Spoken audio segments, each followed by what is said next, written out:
ওই দেখ, আকাশ কেমন কালো মেঘে ঢেকে যাচ্ছে, মনে হচ্ছে এক্ষুনি বৃষ্টি নামবে রে। বৃষ্টি নামবে? কি মজা, কি মজা! বৃষ্টি হলে আজ ইচ্ছা মতো ভিজবো রে। শুধুই ভিজবো না, বৃষ্টির সময় শুনেছি অনেক মাছ পাওয়া যায়। আজ বৃষ্টি হলে ভিজবো আর নদীতে মাছ ধরবো। খুব মজা হবে রে। এই কথা বলতে বলতেই বৃষ্টি শুরু হয়ে যায়। সবাই আনন্দে চিৎকার করে ওঠে। চল চল, আমরা মাছ ধরতে যাই। কতদিন মাছ দিয়ে ভাত খাইনি, আজ যদি মাছ পাই তাহলে মন ভরে মাছ দিয়ে ভাত খাবো। তোরা যা, এই বৃষ্টিতে আমি নদীতে যাব না। দেখ কেমন করে মেঘ ডাকছে, যদি বাজ পড়ে। তাহলে তুই বাড়ি যা, আমরা তিনজন নদীতে মাছ ধরতে যাচ্ছি। রাব্বি সেখান থেকে বাড়ি চলে যায়। শাপলা, দিয়া ও রাজু বৃষ্টির পানিতে ভিজতে ভিজতে নদীতে মাছ ধরতে যায়।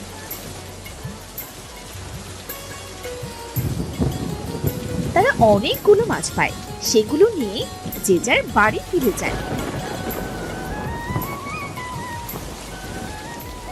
মা, তুমি এখানে বসে কি এত ভাবছো? এতক্ষণে তোদের ফেরার সময় হলো। রাগ করো না মা, বৃষ্টি হলে তো নদীতে মাছ ভেসে বেড়ায় মা। অনেকদিন তো আমরা মাছ খাই না, তাই নদীতে মাছ ধরতে গিয়েছিলাম। দেখো না মা, কতগুলো মাছ এনেছি। মা, মাছগুলো ঝোল করবে। বৃষ্টির দিনে মাছ ঝোল দিয়ে ভাত খাবার মজাই আলাদা। ঠিক আছে, তোরা তাড়াতাড়ি জামা কাপড় পাল্টে নে, না হলে যে আবার ঠান্ডা লেগে যাবে। রাজু আর দিয়া কাপড় বদলে ঘরে গিয়ে দেখে তাদের ঘরে পানি পড়ছে। তোর বাবাকে কত করে বললাম এবার সালটা সারাও, বৃষ্টির দিনে ঘরে থাকাই যায় না, কিন্তু সে তো পেরে উঠলো না। আচ্ছা, আমি মাছগুলো কেটে রান্না করে নিই। মোহিনী মাছ কেটে রান্না করে। পরদিন রোদ উঠে, গ্রামের অনেক মানুষ তাদের বাড়ির চাল ঠিক করে। পথে ঘাটে পানি বেঁধে আছে। ভাই, এখন ঘরের চাল ঠিক করছো যে? কি করব ভাই, বর্ষা চলে এসেছে তো। তুমি তো জানো বর্ষার সময় গ্রামের অবস্থা কেমন হয়। বর্ষার জন্য কাল সারা রাত ঘুমাতে পারিনি, চাল বেয়ে সব পানি গায়ে পড়েছে। এজন্য ঘরের চালটা ঠিক করছি আর কি। বেশ ভালোই করছো ভাই, আমারও একই অবস্থা। আমার ঘরের চালটাও ঠিক করতে হতো, কাছে তেমন পয়সা নেই, এজন্য এবার পেরে উঠছি না। ঘরটা সারিয়ে নাও ভাই, শুনেছি এবার নাকি বৃষ্টির ভাগটা বেশি। এই বৃষ্টির সময় বউ বাচ্চা নিয়ে কোথায় যাবে তখন শুনি? দেখি কি করা যায়। আচ্ছা ভাই, আমি তবে আসি। আকাশের অবস্থা আজও তেমন ভালো নয়, মনে হচ্ছে আজও বৃষ্টি নামবে।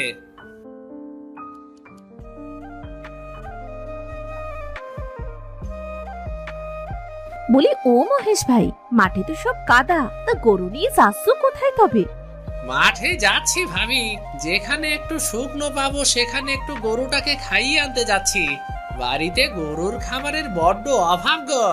আচ্ছা, আমি আসি তবে। এই বলে মহেশ গরু নিয়ে সেখান থেকে মাঠে চলে যায়। অন্যদিকে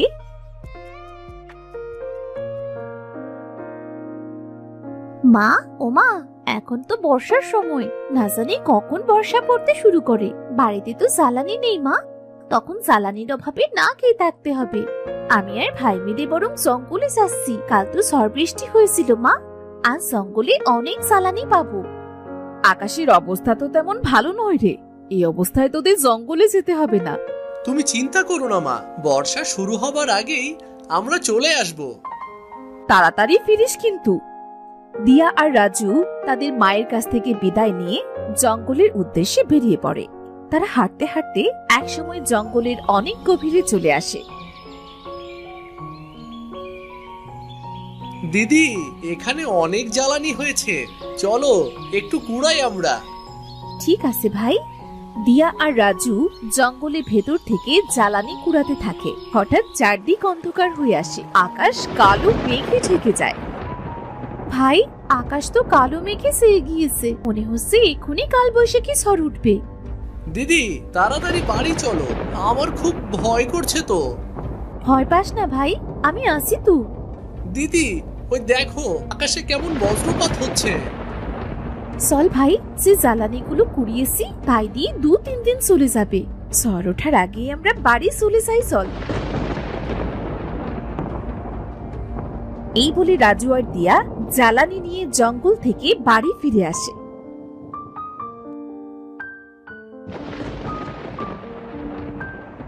তোরা এসেছিস?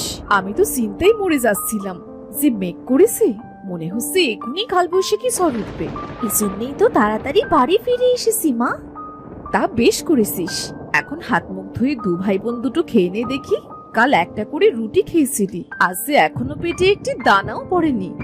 ঠিক আছে মা। তারা হাত মুখ ধুয়ে খেতে বসে। এমন সময় প্রচুর বেগে ঝড় ওঠে। বলতে না বলতেই ঝড় শুরু হয়ে গেল।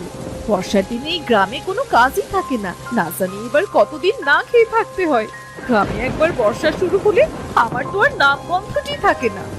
মা, বর্ষা তো শুরু হয়ে গেল, বাবা তো এখনো বাড়ি ফিরলো না গরু নিয়ে। সত্যি তো, এই ঝড় বৃষ্টিতে তোর বাবা বাইরে কি করছে? কোনো বিপদ আপদ হলো না তো? না গো গিন্নি, আমার কোনো বিপদ হয়নি। মাঠে কিছু কাজ ছিল, শেষ করে তবেই গরুটা নিয়ে এলাম। কাল থেকে তো মনে হয় না কোনো কাজ পাবো। এই বর্ষার সময় যে কেন আসে? বর্ষার দিনে গ্রামের গরিব মানুষদের কত কষ্ট হয়। কথাটা একদম তুমি মন্দ বলনি। আচ্ছা, এসব পরে ভাবা যাবে, এখন আগে দুটো খেয়ে নাও দেখি। মোহিনীর কথা মতো মহেশও খাবার খেতে বসে। খাবার খাওয়া শেষ করে তারা কিছু সময় গল্প করে। অন্যদিকে সময় যত বাড়তে থাকে, ঝড় বৃষ্টিও ততই বাড়তে থাকে। মা, বাবা, দেখো না চারদিকে কেমন পানি থই থই করছে। এই বৃষ্টি থামার তো কোনো নাম গন্ধ নেই। এভাবে বৃষ্টি থাকলে তো গ্রামের বাড়িঘর সব ডুবে যাবে। কথাটা মন্দ বলিসনি রে মা, খুব চিন্তা হচ্ছে আমার। কাছে তেমন টাকা কড়িও নেই, বাড়িতে তেমন বাজার সদাই নেই। বর্ষার দিনগুলো যে কি করে পার করব কে জানে রে। বিধাতা ঠিক একটা ব্যবস্থা করে দেবে। ও, বৃষ্টির জন্য তো গ্রামের অবস্থা খুব খারাপ। বৃষ্টির পানিতে তো হাঁটু সমান পানি উঠে গিয়েছে। কি করব বলো তো? পুকুর, নদী, খাল, বিল পানিতে থই থই করছে গো। বাবা, দেখো গ্রামের মানুষ কোথায় যেন যাচ্ছে।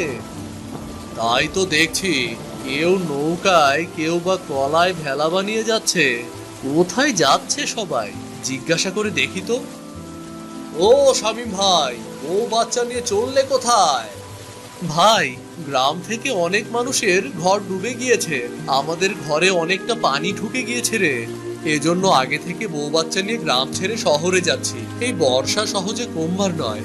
গ্রামে কেমন করে থাকি বলো তো? বুঝতে পেরেছি ভাই। আচ্ছা, আমরা আসি তবে। তোমাদের বাড়িতেও তো পানি উঠতে শুরু করেছে, তোমরাও চলো শহরে। দেখি ভাই কি করা যায়। ওগো, গ্রাম থেকে তো সবাই চলে যাচ্ছে, আমরা কি করব? ছেলে মেয়ে দুটোকে নিয়ে আমরা কোথায় যাব? বাবা, মা, চলো না আমরা অন্যদের মতো শহরে চলে যাই। শহরে সবকিছুর অনেক বেশি দাম। তাছাড়া সেখানে যে থাকবো কোথায় আমরা? তাহলে এখন আমরা কি করব? বিধাতা, তুমি আমাদের একটা ব্যবস্থা করে দাও। এই বর্ষা এবার কমিয়ে দাও। বর্ষার জন্য গ্রামটা যে জনশূন্য হয়ে যাবে। এভাবে আরো 2 দিন কেটে যায়। বৃষ্টি পানিতে গ্রামের অনেক বাড়ি ডুবে যায়।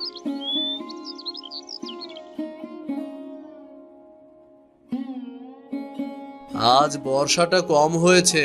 বলি বউ, বাড়িতে শুকনো খাবার আর কতগুলো আছে গো? আজ যে কোনো খাবার নেই, ছেলে মেয়ে দুটো ক্ষুধায় ছটফট করছে। কি করব কিছু বুঝতে পারছি না। এই অবস্থায় তো কোথাও খাবার পাবো না, কি যে করি। আমি বলি কি, তুমি একবার জমিদার মশাইয়ের কাছে যাও, দেখো না উনি কি করে। জমিদার মশাই যে কিপটে, সে কি আমাদের সাহায্য করবে? চেষ্টা করে দেখোই না। এত করে যখন বলছো, তখন যেই দেখি কি করা যায়। বউ, এই কলার খেলা করেই আমি জমিদার বাড়ি যাচ্ছি। বাবা, আমিও যাবো তোমার সাথে। তোকে যেতে হবে না মা, কখন আবার বর্ষা শুরু হয় কে জানে। বাবা, তোমার সাথে যাই না, দেখো চারিদিকে কত পানি। আমার খুব দেখতে ইচ্ছে করছে বাবা। ঠিক আছে, চল। মহেশ দিয়াকে নিয়ে ভেলায় করে জমিদারের বাড়িতে যায়।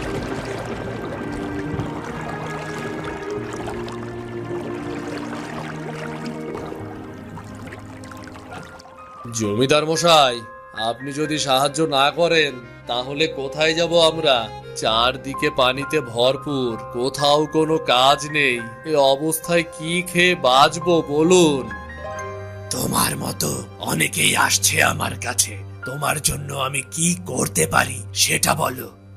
জমিদার মশাই, আজ 4-5 দিন ভাতের দানাও চোখে দেখিনি। বাড়িতে কিছু শুকনো খাবার ছিল, সেটাও কাল ফুরিয়ে গিয়েছে। এজন্য আপনার কাছে এলাম। আপনি যদি কিছুদিনের খাবার দিতেন তাহলে বড্ড উপকার হতো। সবাইকে যদি আমি খাবার দিয়ে সাহায্য করি তাহলে তো আমারই কপালে খাবার জুটবে না। তোমাকে আমি সাহায্য করতে পারবো না বাপু। জমিদার মশাই, বর্ষার দিন শেষ হলেই আপনার খাবারের টাকা আমি শোধ করে দেব। এই চিরাগুলো দিয়ে আজকের দিন চলে যাবে, এটা নিয়ে ফিরে যাও। এর বেশি আমি তোমাকে সাহায্য করতে পারবো না। মহেশ আর কিছু না বলে জমিদারের দেওয়া চিরা নিয়ে বাড়ির পথে রওনা হয়। মহেশ আর দিয়া যখন বাড়ি ফিরছিল তখন তারা একটা বুড়িকে পানিতে ডুবে থাকতে দেখতে পায়। বাবা, বাবা, ওই দেখো কে যেন পানিতে ডুবে যাচ্ছে। আমাদের লোকটাকে বাঁচানো উচিত বাবা। আরে, ওটা তো একটা বুড়ি মনে হচ্ছে। তাড়াতাড়ি চল, না হলে বুড়িটা মারা যাবে। তারা ভেলা নিয়ে বুড়ির কাছে যায়।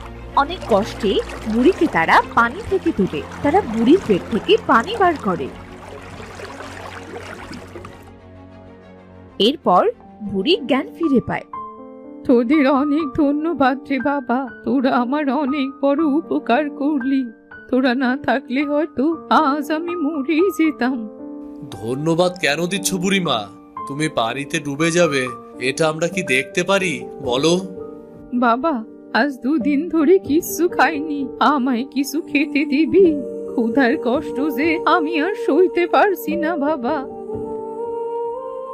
ঠাকুমা, আমরাও যে না খেয়ে আসি সেজন্য জমিদার মশাইয়ের কাছে গিয়েছিলাম, কিন্তু জমিদার মশাই কটা চিড়ে দিয়ে আমাদের পাঠিয়ে দিল। আমাদের কাছে সেই চিড়েটুকুই আছে। তুমি কি চিড়ে খাবে? আমার ওই চিড়ে দিয়েই চলবে রে মেয়ে। এই নাও বুড়িমা, চিরাগুলো বরং তুমিই খাও তবে। মহেশের হাত থেকে চিড়াগুলো দেখে বুড়ি খপ করে সেগুলো নিয়ে খেতে শুরু করে। ঠাকুমা, ঠাকুমা, আস্তে খাও, তোমার গলায় বেঁধে যাবে তো। আমার কিছু হবে না রে মেয়ে। বুড়ি চিড়েগুলো খাওয়া শেষ হতেই বুড়ি একটা পরীতে পরিণত হয়। এ কি, কে আপনি? বুড়ি থেকে এমন সুন্দরী হলেন কেমন করে? আপনি যেই হন না কেন আমাদের ছেড়ে দিন, আমাদের কিন্তু মারবেন না। ভয় পেও না তোমরা, আমি পড়ি। তোমরা আমায় সাহায্য করেছো, আমি তোমাদের কি করে ক্ষতি করি বলো তো? আপনি পড়ি? আমি শুনেছি পরীরা নাকি খুব ভালো হয়, তবে আপনি অমন বুড়ি সেজেছিলেন কেন? আমি সব বলছি, আগে তোমরা ভেলা থেকে নেমে ওখানে চলো। দেখো, ওখানে কোনো পানি নেই। ঠিক আছে। শোনো, আমি আর আমার সাথী পৃথিবীতে খেলা করছিলাম, তখন এক জাদুকর আমায় দেখে ফেলে আর সে আমাদের তাড়া করতে শুরু করে। অনেক কষ্টে জাদুকরের চোখ এড়িয়ে আমি এই গ্রামে এসে পড়ি। এসে দেখি এই গ্রামে এখন বর্ষার দিন, খুব খারাপ অবস্থা। তারপর কি হলো? তারপর আমি পরিরাজ্যে ফিরে যাবার জন্য রওনা দিই। উঠতে উঠতে পানির ভেতর পড়ে যাই, আর ওখানে চোরাবাড়ি থাকায় আমি উঠতেই পারছিলাম না। তাই বুড়ির রূপ নিই, যাতে আমায় কেউ সাহায্য করে। আর তার পরের ঘটনা সে তো তোমরা জানোই। বুঝতে পেরেছি পরি, আপনাকে সাহায্য করতে পেরে আমাদের অনেক ভালো লেগেছে। আমি তোমাদের উপহার দিতে চাই আমার জীবন বাঁচানোর জন্য। বলো, বলো কি চাই তোমাদের? উপহার যদি দিতেই হয় তাহলে গ্রামের সকলের জন্য দিন পরি। আমাদের মতো গ্রামে আরো অনেক মানুষ আছে যারা ঠিক করে খেতেও পায় না, যাদের বাড়ি ঘরে বন্যায় নষ্ট হয়ে গিয়েছে, ঝড় বৃষ্টিতে সবার বাড়ির চাল গিয়ে পানিতে পড়েছে। জানেন, আমরা অনেক কষ্টে থাকি। আমরা এই গ্রামের মানুষ বর্ষার দিনে খুব কষ্টে থাকি। তুমি এই পাখিটা রাখো। এই পাখি প্রতি রাতে একটা করে সোনার মোহর দেবে, আর এগুলো তোমরা এক একজনের বাড়ি গিয়ে দিয়ে আসবে। যতদিন না গ্রামের মানুষের উন্নতি হচ্ছে ঠিক ততদিন এই জাদুর পাখিটা তোমাদের সকলের অভাব দূর করে দেবে। ধন্যবাদ পরি আপনাকে।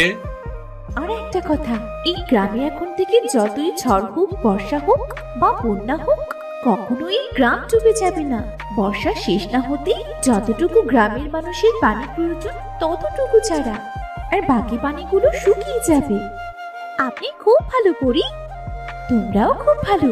তোমরা নিজেদের কথা না ভেবে পুরো গ্রামের কথা ভেবেছো। আচ্ছা, আমি আসি তবে। এই বলে পরি দিয়া ও মহেশের কাছ থেকে বিদায় নিয়ে পরি রাজ্যে চলে যায়। মহেশ ও দিয়া পরির দেওয়া পাখিটা নিয়ে বাড়ি চলে আসে। এই পাখিটা পরি আমাদের উপহার দিয়েছে। পরি পেলি কোথায়? তোদের কথা তো আমি কিছুই বুঝতে পারছি না। শোনো তবে।